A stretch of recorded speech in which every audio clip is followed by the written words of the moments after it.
Hello everyone, I welcome you to Aakalan YouTube channel. आज हम continue करेंगे बायोलॉजी की टेस्ट सीरीज जो कि बहुत इंपॉर्टेंट है रेलवे ग्रुप डी एग्जामिनेशन के लिए। अगर आपको हमारा कंटेंट पसंद आता है तो वीडियोस को लाइक करें, चैनल को सब्सक्राइब करें और बेल आइकन को ज़रूर प्रेस करें ताकि आगे आने वाली इंपॉर्टेंट नोटिफिकेशंस आप तक पहुँचें।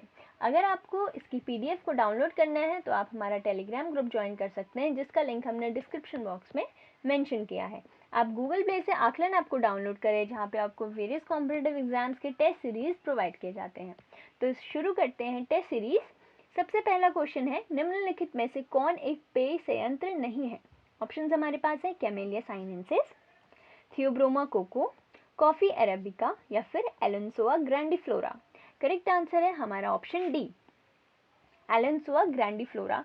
ये एक पेय संयंत्र नहीं है।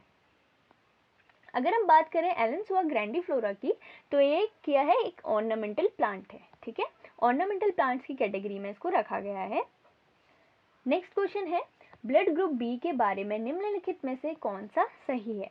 तो आपको यहाँ पे 4 ऑप्शंस दिए हैं और आपको बताना है कि ब्लड ग्रुप बी के बारे में जो भी सही स्टेटमेंट है। ठीक है, ऑप्शंस हैं, पहला ऑप्शन, इसकी लाल कोशिकाओं पर बी एंटीजन और इसके प्लाज्मा में एंटी-ए एंटीजन होता है। सेकंड ऑप्शन क्या है, इसकी लाल कोशिकाओं पर बी एंटीजन और इसकी प्लाज्मा में एंटी-बी एंटीजन होता है। सी ऑप्शन है, इसकी लाल कोशिकाओं पर कोई एंटीजन नहीं है लेकिन इसके प्लाज्मा में एंटी-ए एंटीजन है। और लास्ट ऑप्शन है, इसकी लाल कोशिकाओं पर बी एंटीजन होता है लेकिन इसके प्लाज्मा में कोई भी एंटीजन नहीं होता है। यहाँ पे करेक्ट आंसर है हमारा ऑप्शन ए। ठीक है, इसकी लाल कोशिकाओं पर बी एंटीजन और इसके प्लाज्मा में एंटी-ए एंटीजन होता है, तो आपको याद रखना है। ठीक है,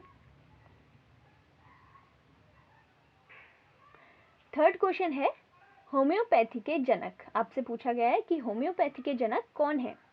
ऑप्शंस हमारे पास है सैमुअल हेनमैन, हिपोक्रेट्स, चरक या फिर सुश्रुत। करेक्ट आंसर है ऑप्शन ए, सैमुअल हेनमैन कौन है? Founder of homeopathy. Fourth question है, निम्न में से कौन तपेदिक के खिलाफ प्रभावी है? आपको ये बताना है कि कौन इफेक्टिव है अगेंस्ट ट्यूबरकुलोसिस। ऑप्शंस हैं पेनिसिलिन, क्लोरोमाइसिटिन, टेरामाइसिन या फिर स्ट्रेप्टोमाइसिन। करेक्ट आंसर है ऑप्शन डी, स्ट्रेप्टोमाइसिन। ये इफेक्टिव है अगेंस्ट ट्यूबरकुलोसिस। क्वेश्चन फिफ्थ, सहचर कोशिकाएं निम्नलिखित में से सिर्फ किसमें है? तो आपको बताना है कि कंपेनियन सेल्स किसमें होती हैं सिर्फ। ऑप्शंस हमारे पास है ब्रायोफाइट्स, टेरिडोफाइट्स, एंजियोस्पर्म्स या फिर जिम्नोस्पर्म्स। करेक्ट आंसर है ऑप्शन सी, एंजियोस्पर्म्स। तो कंपेनियन सेल्स आपको याद रखना है, सहचर कोशिकाएं सिर्फ किसमें होती हैं? एंजियोस्पर्म्स में। अगर आपको हमारा कंटेंट पसंद आता है तो आप वीडियोस को लाइक करें, चैनल को सब्सक्राइब करें और मैक्सिमम लोगों तक इन्हें ज़रूर शेयर करें। सिक्स्थ क्वेश्चन है, thalassemia is a hereditary disease, it affects. Thalassemia एक क्या है? वंशानुगत बीमारी है जो कि एक जनरेशन से दूसरी जनरेशन में पास ऑन होती रहती है। ठीक है, अब इस डिजीज का प्रभाव किस पर पड़ता है? ऑप्शन हमारे पास है रक्त, तिल्ली, फेफड़े या फिर दिल। करेक्ट आंसर है ऑप्शन ए, ब्लड। ठीक है, तो ये जो थैलेसीमिया है इसका इफेक्ट किस पे पड़ता है? ब्लड पे। ये क्या इफेक्ट करता है? ब्लड को इफेक्ट करता है। ठीक है, नेक्स्ट क्वेश्चन है, किस रक्त वाहिकाओं का व्यास सबसे छोटा होता है? Which blood vessels have the smallest diameter? तो कौन सी ब्लड वेसल का सबसे छोटा डायमीटर है? कैपिलरीज, आर्ट्रियोल्स, वेन्यूल्स या फिर लिम्फेटिक। करेक्ट आंसर है यहाँ पे ऑप्शन ए, कैपिलरीज का सबसे छोटा डायमीटर होता है। नेक्स्ट क्वेश्चन है, सरीसृप को सरीसृप क्या बनाता है? What makes a reptile a reptile? Options हैं ठंडा खून, गर्म खून, सुनाई ना देना या फिर अंडा देना। डी हमारा करेक्ट आंसर है। नाइन्थ क्वेश्चन, कवक वे पौधे हैं जिनमें डैश का अभाव होता है। तो आपको बताना है कि जो फंजाई प्लांट्स होते हैं वो क्या लैक करते हैं। ऑप्शन हमारे पास है ऑक्सीजन, कार्बन डाइऑक्साइड, क्लोरोफिल या फिर इनमें से कोई भी नहीं। करेक्ट आंसर है ऑप्शन सी, क्लोरोफिल। तो जो फंजाई होते हैं उनमें क्लोरोफिल नहीं पाया जाता है। 10th क्वेश्चन है majority of the fungal points of lichen belong to. Option हमारे पास है बेरिडियोमाइसिटीज, एस्कोमाइसिटीज, गोमाइसिटीज या फिर ड्यूट्रोमाइसिटीज। बी यहाँ पे करेक्ट आंसर है जो कि है एस्कोमाइसिटीज। आप हमारा टेलीग्राम ग्रुप ज्वाइन कर सकते हैं जिसका लिंक हमने डिस्क्रिप्शन बॉक्स में मेंशन किया है, वहां से आप इसकी पीडीएफ को डाउनलोड कर सकते हैं। अगर हम बात करें लाइकेंस की, तो लाइकेंस क्या होते हैं? They are the symbiotic association between fungus and green algae. अगर हम लाइकेन की बात करें तो फंगस और एल्गे इन दोनों के ही एसोसिएशन को हम क्या बोलते हैं? लाइकेंस बोलते हैं। ठीक है। नेक्स्ट क्वेश्चन, अश्रु ग्रंथि कहाँ स्थित होती है? ऑप्शंस हैं हथेलियों में, मुख गुहा में, नेत्र गुहा में या फिर पेट में।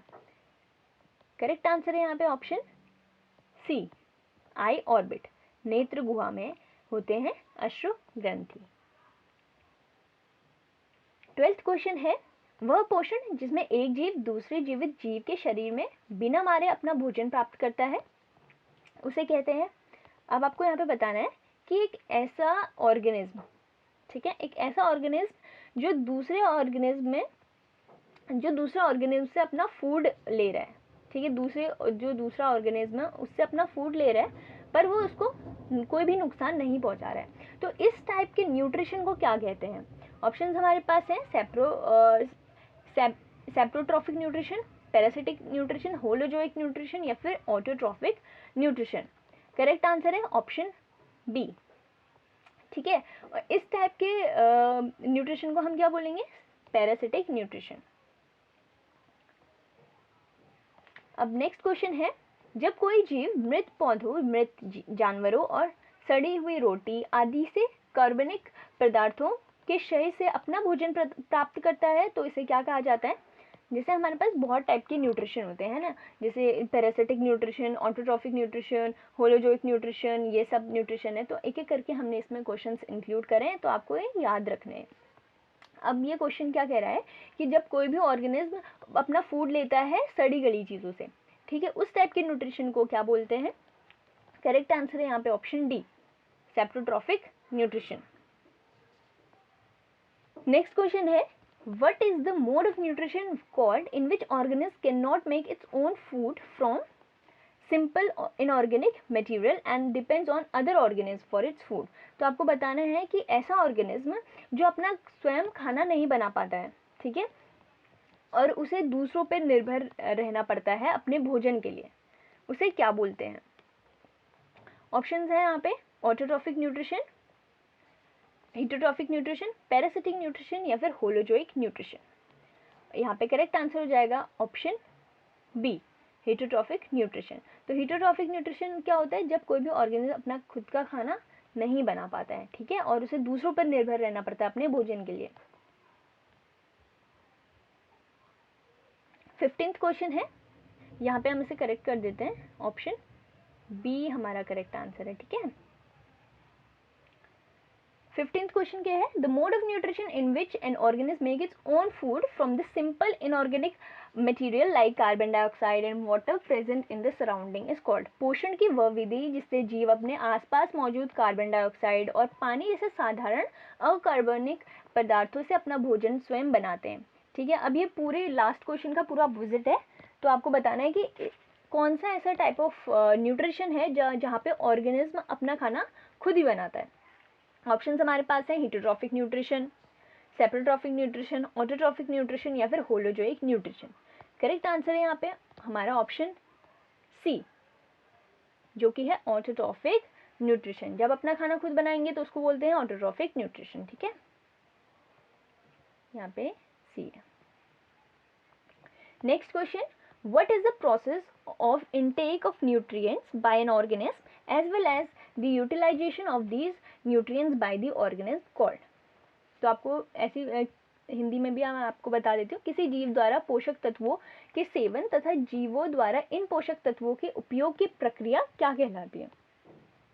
ठीक है, कोई भी ऑर्गेनिज्म है वो अपना खाना क्या करता है, इनटेक करता है, ठीक है, और उसको यूटिलाइज भी करता है, ठीक है। इसने अपना खाना इनटेक किया और उसे यूटिलाइज करे ताकि उसे एनर्जी ये सब मिले, है ना।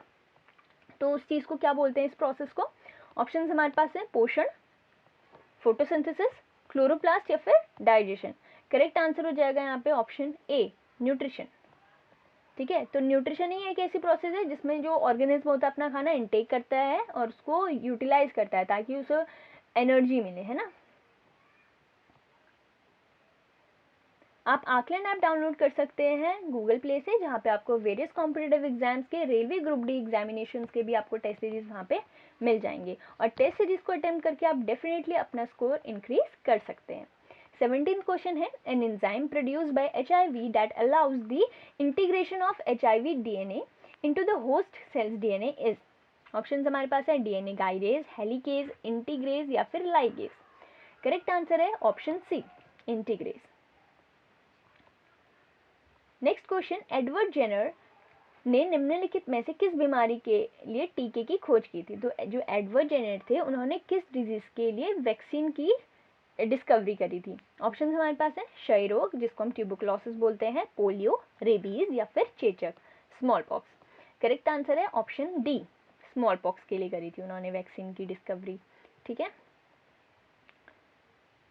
Next question, hashish is obtained from a plant, from which part of the plant it is obtained? तो आपको बताना है कि जो हशीश है वो तो प्लांट से ऑब्टेन होता ही है, ये तो आपको क्वेश्चन में बता दिया है।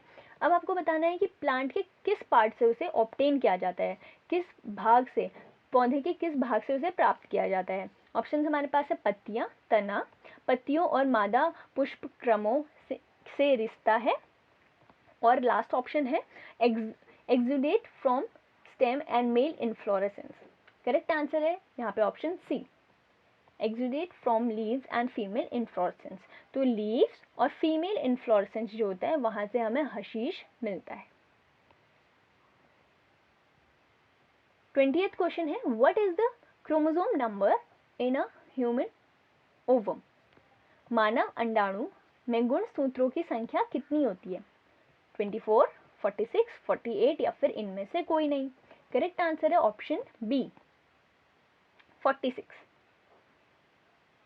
Next question, which is the gland that holds the body's thermostat? शरीर के थर्मोस्टेट को धारण करने वाली ग्रंथि कौन सी है?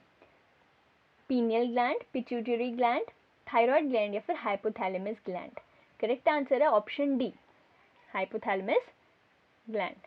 तो ये जो हाइपोथैलेमस ग्लैंड है वो क्या करती है, थर्मोस्टेट को, जो थर्मोस्टेट है उसको होल्ड करती है, ठीक है।